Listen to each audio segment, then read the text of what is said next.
Hello guys, आज की हमारी करंट की क्लास 14 जुलाई को कुछ इंपोर्टेंट क्वेश्चन की क्लास है। तो चलिए अपन अपने क्वेश्चनों की तरफ चलते हैं। देखिए, आज की क्लास में आज हमारा आपसे पूछा गया प्रश्न है, रातापानी अभ्यारण्य कहाँ स्थित है। हमारे ऑप्शन है सागर, रायसेन, इंदौर या इनमें से कोई नहीं। तो आपको इसका सही आंसर कमेंट बॉक्स में कमेंट करके बताना है कि रातापानी अभ्यारण्य कहाँ स्थित है। तो चलिए अपन अपने जुलाई माह के इम्पोर्टेंट दिवसों का रिवीजन कर लेते हैं। तो देखिए, 1 जुलाई को हमारा डॉक्टर्स डे मनाया जाता है। 1 जुलाई को हमारा डॉक्टर्स डे मनाया जाता है। 4 जुलाई को हमारा यूएसए स्वतंत्रता दिवस मनाया जाता है। यूएसए स्वतंत्रता दिवस 4 जुलाई को मनाया जाता है। ठीक है फ्रेंड, तो आप लोग ये याद रखिएगा। 6 जुलाई को हमारा वर्ल्ड जूनोसिस दिवस मनाया जाता है। 6 जुलाई को वर्ल्ड जूनोसिस दिवस मनाया जाता है। इंपोर्टेंट दिवस हैं तो आप लोग इनको याद रखिएगा फ्रेंड्स। 6 जुलाई को वर्ल्ड जूनोसिस दिवस मनाया जाता है और 11 जुलाई को हमारा विश्व जनसंख्या दिवस मनाया जाता है। विश्व जनसंख्या दिवस हमारा 11 जुलाई को मनाया जाता है। तो ये जुलाई माह के इंपोर्टेंट दिवस थे। तो फ्रेंड्स, आप लोग इनको याद रखिएगा, एग्जाम में पूछ लिए जा सकते हैं। तो 1 जुलाई को हमारा डॉक्टर्स डे, 4 जुलाई को यूएसए स्वतंत्रता दिवस, 6 जुलाई को वर्ल्ड जूनोसिस दिवस और 11 जुलाई को हमारा वर्ल्ड जनसंख्या दिवस मनाया जाता है। ठीक है फ्रेंड्स, तो आप लोग इनको याद रखिएगा। चलिए अपन अपने आज के करंट क्वेश्चनों की तरफ चलते हैं। ये देखिए फ्रेंड्स, आज की करंट की क्लास का हमारा पहला क्वेश्चन है, हाल ही में प्रदेश भर में वैक्सीनों को सुरक्षित रखने के लिए वॉक इन फ्रीजर लगाए गए हैं, इन्हें कितने तापमान पर रखा जा सकता है। तो देखिए, हमारे ऑप्शन है -25 डिग्री, -20 डिग्री, -30 डिग्री या इनमें से कोई नहीं। तो देखिए फ्रेंड्स, का सही आंसर है -25 डिग्री। ठीक है, आप लोग याद रखना, हाल ही में प्रदेश भर में वैक्सीनों को सुरक्षित रखने के लिए वॉक इन फ्रीजर लगाए गए हैं, इन्हें -25 डिग्री पर सुरक्षित रखा जा सकता है। ठीक है फ्रेंड, तो आप लोग ये याद रखना। चलिए अपन इसके बारे में डिटेल जान लेते हैं।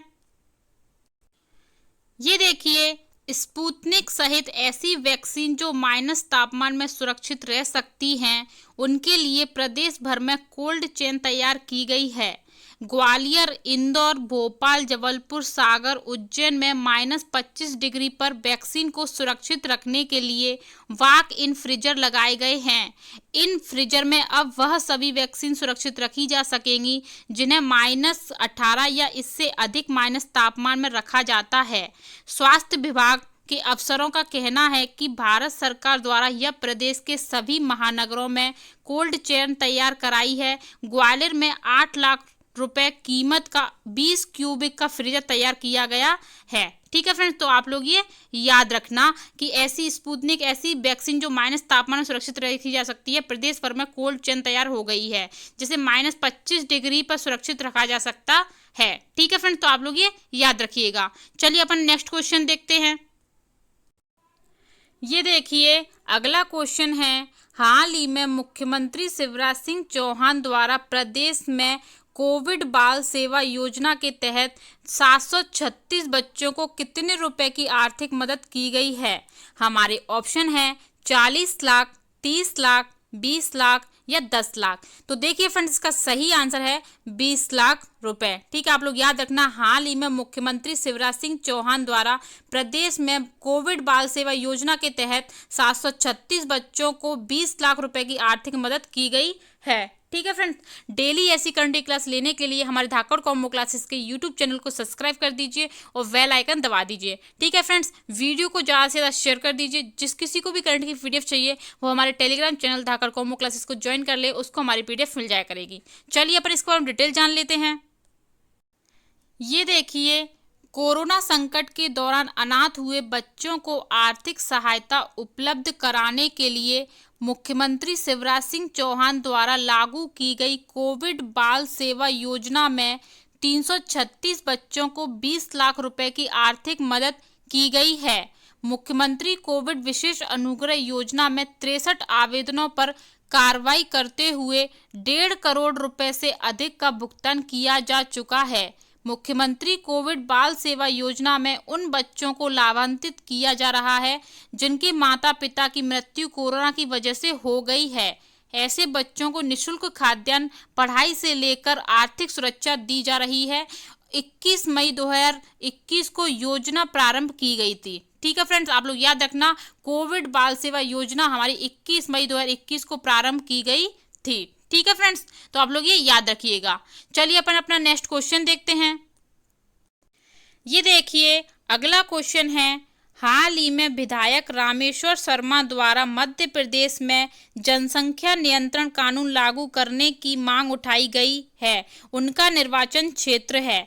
तो देखिए हमारे ऑप्शन है जोबट, हुजूर, अलीराजपुर या जौरा। तो देखिए फ्रेंड्स, इसका सही आंसर है हुजूर। हाल ही में विधायक रामेश्वर शर्मा द्वारा मध्य प्रदेश जनसंख्या नियंत्रण कानून लागू करने की मांग उठाई गई है, उनका निर्वाचन क्षेत्र हुजूर है। ठीक है फ्रेंड, तो आप लोग ये याद रखना। चलिए इसके बारे में डिटेल जान लेते हैं अपन। ये देखिए भोपाल के हुजूर क्षेत्र से भाजपा विधायक रामेश्वर शर्मा ने सीएम शिवराज सिंह चौहान को पत्र लिखकर मध्य प्रदेश में जनसंख्या नियंत्रण कानून लागू करने की मांग उठाई है।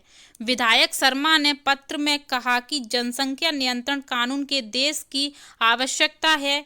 मध्य प्रदेश की सुरक्षा के लिए यहाँ भी आवश्यक है कि जनसंख्या नियंत्रण कानून लागू किया जाए।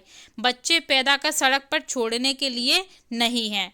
ठीक है फ्रेंड्स, तो आप लोग ये याद रखना कि भाजपा विधायक रामेश्वर शर्मा ने सीएम शिवराज सिंह चौहान को पत्र लिखकर मध्य प्रदेश में जनसंख्या नियंत्रण कानून लागू करने की मांग उठाई है। ठीक है फ्रेंड्स, तो आप लोग ये याद रखिएगा। चलिए अपन अपना नेक्स्ट क्वेश्चन देखते हैं। ये देखिए अगला क्वेश्चन है, हाल ही में जबलपुर में वकीलों के हितों की सुरक्षा के लिए किस संघ का गठन किया गया है? तो देखिए हमारे ऑप्शन है सुरक्षा संघ, सदर अधिवक्ता संघ, राज्य शिक्षक संघ या इनमें से कोई नहीं। तो देखिए फ्रेंड्स, का सही आंसर है सदर अधिवक्ता संघ। ठीक है, आप लोग याद रखना, हाल ही में जबलपुर में वकीलों के हितों की रक्षा के लिए सदर अधिवक्ता संघ का गठन किया गया है। ठीक है फ्रेंड, तो आप लोग ये याद रखिएगा। चलिए अपन इसको और डिटेल जान लेते हैं। ये देखिए वकीलों के हितों की रक्षा के लिए सदर अधिवक्ता संघ का गठन किया गया है। पहली बैठक में संघ के बाय लॉज और संविधान को बनाया गया। संघ के संस्थापक अधिवक्ता यश सोनी ने बताया कि संघ का उद्देश्य वकीलों की सामाजिक, विधिक और व्यक्तिगत मदद करना है। संघ का क्षेत्राधिकार सदर कटंगा, मोदीबड़ा, गोरा बाजार, बिलहरी, नॉर्थ व साउथ सिविल लाइंस एवं पचपेड़ी होगा। संघ की सीमाएं सीमित नहीं होंगी। द्वितीय बैठक में संघ के अध्यक्ष, सचिव और कार्यकारिणी का गठन किया जाएगा। बैठक में अशोक अग्रवाल, मनीष दुबे, अमित अग्रवाल, HR नायडू और मोहम्मद इरफान सहित 40 से अधिक मौजूद थे। ठीक है फ्रेंड्स, तो आप लोग ये याद रखना कि वकीलों के हितों की रक्षा के लिए सदर अधिवक्ता संघ का गठन किया गया है। ठीक है फ्रेंड्स, आप लोग ये याद रखिएगा। चलिए अपन अपना नेक्स्ट क्वेश्चन देख लेते हैं। ये देखिए अगला क्वेश्चन है, हाल ही में मध्य प्रदेश सरकार द्वारा भोपाल गैस त्रासदी के जान गंवाने वाले लोगों की कल्याणियों को कितने रुपए मासिक पेंशन देने की घोषणा की गई है? तो देखिए हमारे ऑप्शन हैं 1000 रुपये, 2000 रुपये, 3000 रुपये या 4000 रुपये। तो देखिए फ्रेंड्स, का सही आंसर है 1000 रुपये। ठीक है, आप लोग याद रखना, हाल ही में मध्य प्रदेश सरकार द्वारा भोपाल गैस त्रासदी में जान गंवाने वाले लोगों की कल्याणियों को 1000 रुपये पेंशन देने की घोषणा की गई है। ठीक है फ्रेंड्स, तो आप लोग ये याद रखिएगा कि 1000 रुपये मासिक पेंशन देने की घोषणा की गई है। चलिए इसके बारे में डिटेल जान लेते हैं अपन। ये देखिए सीएम शिवराज सिंह चौहान की अध्यक्षता में मंगलवार को हुई कैबिनेट की बैठक में कई महत्वपूर्ण निर्णय लिए गए। गृह मंत्री नरोत्तम मिश्रा ने बैठक के लिए गए निर्णय की जानकारी देते हुए बताया कि भोपाल गैस त्रासदी में जान गंवाने वाले लोगों की कल्याणियों, विधवाओं को 1000 रुपये मासिक पेंशन देने की निर्णय पर लगाई स्वीकृति दी गई है। सीएम शिवराज सिंह चौहान ने कल्याणियों को दिसंबर को 2020 में अतिरिक्त पेंशन देने की घोषणा की थी, जिस पर अमल नहीं हो पाया था। इस मामले में आज कैबिनेट की बैठक में फैसला लिया गया है। ठीक है फ्रेंड्स, तो आप लोग याद रखना सीएम शिवराज सिंह चौहान की अध्यक्षता में मंगलवार को हुई कैबिनेट की बैठक में महत्वपूर्ण निर्णय लिए गए, जिसमें भोपाल गैस त्रासदी में जान गंवाने पाने लोगों की कल्याणी विधवाओं को 1,000 रुपये मासिक पेंशन देने का निर्णय लिया गया है। ठीक है फ्रेंड, तो आप लोग ये याद रखना। ठीक है, कितने 1,000 रुपये मासिक पेंशन देने का निर्णय लिया गया है। ठीक है, तो डेली आप लोग ऐसे करंट क्लास धाकड़ कॉम्बो क्लासेस पे देखते रहिए, और डेली करंट क्लास लेने के लिए धाकड़ कॉम्बो क्लासेस के चैनल को सब्सक्राइब कर दीजिए और बेल आइकन दबा दीजिए, और वीडियो को ज़्यादा से ज़्यादा शेयर कर दीजिए। जिस किसी को भी इसकी पीडीएफ चाहिए वो टेलीग्राम चैनल धाकड़ कॉम्बो क्लासेस को ज्वाइन कर ले, उसको हमारी पीडीएफ मिल जाया करेगी। तो चलिए अपन अपना नेक्स्ट क्वेश्चन देखते हैं फ्रेंड्स।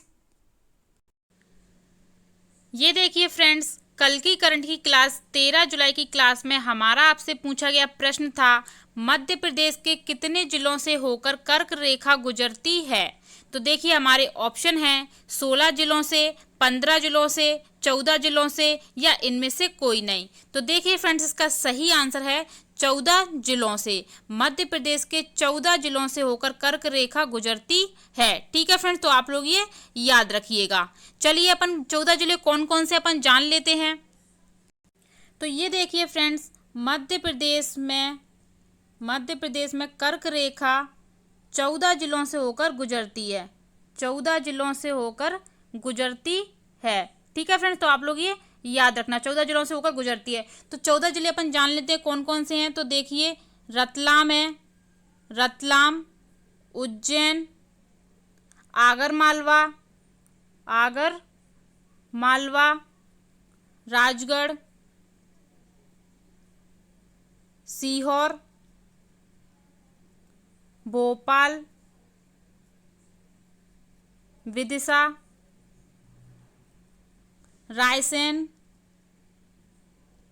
सागर, दमोह, जबलपुर, कटनी, उमरिया और शहडोल। ठीक है फ्रेंड्स, इन 14 जिलों से होकर कर्क रेखा गुजरती है। तो आप लोग ये याद रखना। ठीक है फ्रेंड्स, पूछ लिया जाता है एग्जाम में कि मध्य प्रदेश के कितने जिलों से होकर कर्क रेखा गुजरती है। तो 14 जिलों से होकर गुजरती है, और 14 जिले हमारे रतलाम, उज्जैन, आगरमालवा, राजगढ़, सीहोर, भोपाल, विदिशा, रायसेन, सागर, दमोह, जबलपुर, कटनी, उमरिया और शहडोल। ठीक है, आप लोग ये याद रखिएगा। ठीक है, भारत की बात करें फ्रेंड्स, तो भारत में 8 राज्यों से होकर गुजरती है। ठीक है फ्रेंड्स, 8 राज्यों से होकर गुजरती है कर्क रेखा भारत में। ठीक है, ये एग्जाम में पूछ लिया जाता है, इसलिए मैं आपको बता देती हूँ 8 राज्य कौन कौन से हैं। तो गुजरात, राजस्थान, मध्य प्रदेश, छत्तीसगढ़, झारखंड, पश्चिम बंगाल, त्रिपुरा और मिजोरम। इन 8 राज्यों से होकर भारत में कर्क रेखा गुजरती है। ठीक है फ्रेंड, तो ये इंपॉर्टेंट फैक्ट थे एग्जाम की दृष्टि से, तो आप लोग इनको याद रखिएगा। तो ठीक है, 8 राज्यों के मैंने आपको नाम बोल दिए हैं, तो आप लोग उनको लिख लीजिएगा, मोस्ट इंपोर्टेंट है, तो आप लोग इसको लिख लीजिएगा फ्रेंड। ठीक है, मैं एक बार रिपीट कर देती हूँ कि भारत के 8 राज्यों से होकर गुजरती है, तो वो कौन कौन से हैं। तो गुजरात, राजस्थान, मध्य प्रदेश, छत्तीसगढ़, झारखंड, पश्चिम बंगाल, त्रिपुरा और मिजोरम। ठीक है फ्रेंड्स, और मध्य प्रदेश के 14 जिलों से होकर गुजरती है रतलाम, उज्जैन, आगरमालवा, राजगढ़, सीहोर, भोपाल, विदिशा, रायसेन, सागर, दमोह, जबलपुर, कटनी, उमरिया और शहडोल। ठीक है फ्रेंड्स, तो आप लोग ये याद रखिएगा। चलिए अपन 13 जुलाई के करंट के क्वेश्चनों का रिवीजन कर लेते हैं डेली की तरह, जिससे हमें याद बने रहें। तो चलिए फ्रेंड्स, ये देखिए फ्रेंड्स, 13 जुलाई के करंट के क्वेश्चनों का रिवीजन कर लेते हैं। तो देखिए पहला क्वेश्चन है, हाल ही में किसके द्वारा मध्य प्रदेश के सांवेर रोड औद्योगिक क्षेत्र में एक छोटा जंगल विकसित किया जा रहा है। तो देखिए फ्रेंड्स, इसका सही आंसर है एसोसिएशन ऑफ इंडस्ट्रीज। ठीक है फ्रेंड्स, तो आप लोग ये याद रखना, हाल ही में association of industries Madhya Pradesh के सांवेर रोड पर औद्योगिक क्षेत्र में एक छोटा जंगल विकसित किया जा रहा है। ठीक है फ्रेंड्स, तो आप लोग ये याद रखिएगा। चलिए नेक्स्ट क्वेश्चन देखते हैं। ये देखिए नेक्स्ट क्वेश्चन है, हाल ही में रानी दुर्गावती विश्वविद्यालय सहित अन्य लाइब्रेरी को अत्याधुनिक संसाधनों से युक्त करने का निर्णय लिया गया है। रानी दुर्गावती विश्वविद्यालय के कुलपति कौन है। तो देखिए फ्रेंड्स, का सही आंसर है प्रोफेसर कपिल देव मिश्र। ठीक है, आप लोग याद रखना, हाल ही में रानी दुर्गावती विश्वविद्यालय सहित अन्य लाइब्रेरी को अत्याधुनिक संसाधनों से युक्त करने का निर्णय लिया गया है। रानी दुर्गावती विश्वविद्यालय के कुलपति प्रोफेसर कपिल देव मिश्र है। ठीक है फ्रेंड्स, जिस किसी को भी इसकी पीडीएफ चाहिए वो टेलीग्राम चैनल धाकड़ कॉम्बो क्लासेस को ज्वाइन कर ले, उसको हमारी पीडीएफ मिल जाया करेगी। ठीक है, चलिए नेक्स्ट क्वेश्चन देखते हैं अपन अपना। ये देखिए, हाल ही में किस शहर के आयुष गुप्ता को 2021 का हार्वर्ड वर्ल्ड रिकॉर्ड से वर्ल्ड्स यंगेस्ट न्यूमरोलॉजिस्ट का खिताब मिला है? तो देखिए इसका सही आंसर है इंदौर। ठीक है फ्रेंड्स, तो आप लोग याद रखना, हाल ही में इंदौर शहर के आयुष गुप्ता को 2021 का हार्वर्ड वर्ल्ड रिकॉर्ड से वर्ल्ड यंगेस्ट न्यूमरोलॉजिस्ट का खिताब मिला है। ठीक है फ्रेंड्स, तो आप लोग ये याद रखना। चलिए नेक्स्ट क्वेश्चन देखते हैं। ये देखिए फ्रेंड्स, हाल ही में मध्य प्रदेश विधानसभा का मानसून सत्र कब से आरंभ किया जा रहा है? तो देखिए इसका सही आंसर है 9 अगस्त। ठीक है फ्रेंड्स, तो आप लोग याद रखना, हाल ही में मध्य प्रदेश विधानसभा का मानसून सत्र 9 अगस्त से आरंभ किया जा रहा है। ठीक है फ्रेंड्स, तो आप लोग ये याद रखिएगा। ठीक है, डेली ऐसी करंट की क्लास लेने के लिए हमारे धाकड़ कॉम्बो क्लासेस के यूट्यूब चैनल को सब्सक्राइब कर दीजिए, बेल आइकन दबा दीजिए। वीडियो आपको कैसी लगती है कमेंट बॉक्स में कमेंट करके जरूर बताएं। सो प्लीज़ फ्रेंड्स, वीडियो को ज़्यादा से ज़्यादा शेयर कर दीजिए। ठीक है, जिस किसी को भी इसकी पीडीएफ चाहिए वो टेलीग्राम चैनल धाकड़ कॉम्बो क्लासेस को ज्वाइन कर ले, उसको हमारी करंट की पीडीएफ मिल जाया करेगी। डेली हम आपसे एक प्रश्न पूछते हैं, उसका आप लोग आंसर कमेंट बॉक्स में कमेंट करके जरूर दें। तो वीडियो को लाइक कर दीजिए फ्रेंड्स, वीडियो को चैनल को सब्सक्राइब कर दीजिए, बेल आइकन दबा दिए और वीडियो को ज़्यादा से ज़्यादा शेयर कर दीजिए। तो कल फिर मिलते हैं नेक्स्ट वीडियो के साथ। तो आज के लिए थैंक यू एंड धन्यवाद।